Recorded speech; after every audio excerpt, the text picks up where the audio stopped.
Chers frères et sœurs, dans le Christ de Jésus, Shalom Aleichem. Aujourd'hui, nous sommes le 22e dimanche du temps ordinaire, année A.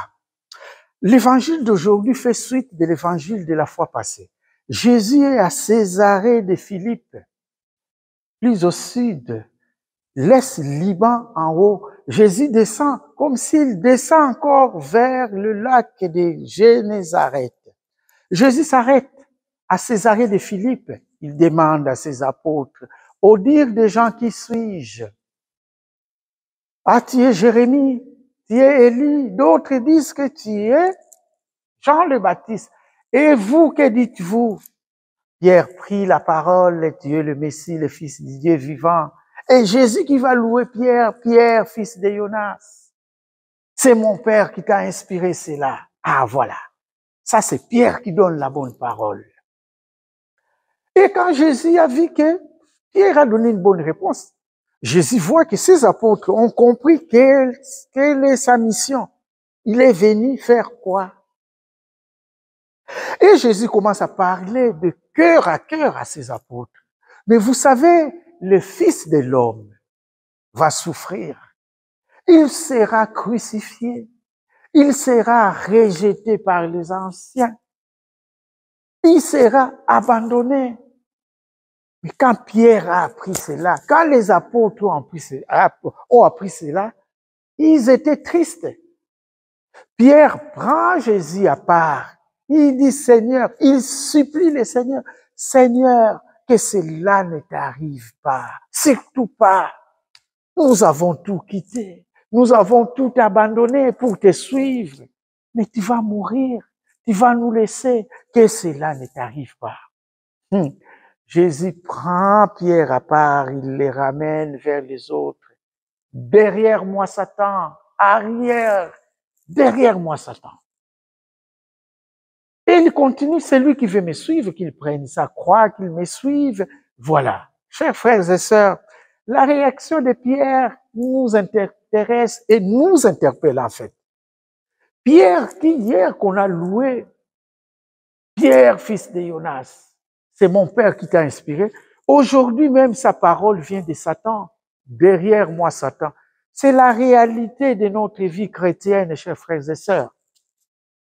Quand on ne se tient pas bon devant le Seigneur, Satan peut profiter de notre faiblesse pour nous ramener encore plus en bas.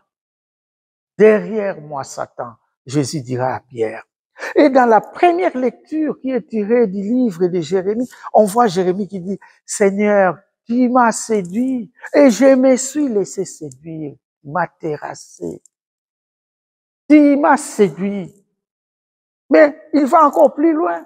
Mais à cause de toi, je reçois beaucoup d'injures. Je suis rejeté par les autres. Chers frères et sœurs, quand on suit le Seigneur, quand on s'est fait disciple du Seigneur, on ne sera pas toujours au top.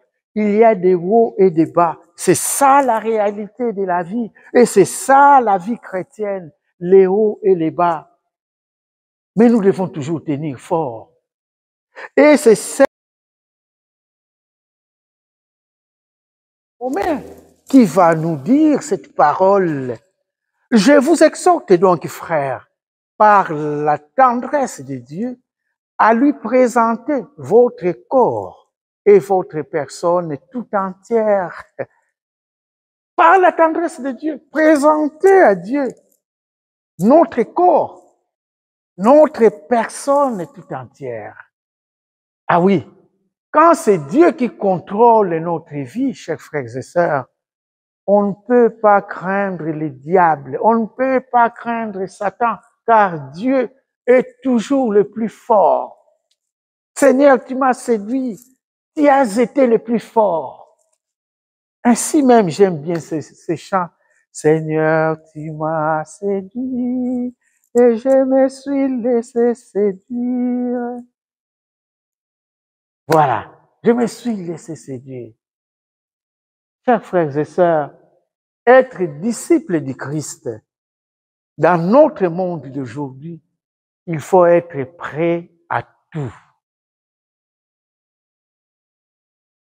On est rejeté, on est critiqué, parfois on se moque de nous, mais nous devons toujours tenir fort. C'est ça la vie de Pierre, c'est ça la vie de Jérémie, c'est ce que nous dit Saint Paul. Jésus, chers frères et sœurs, est toujours victorieux.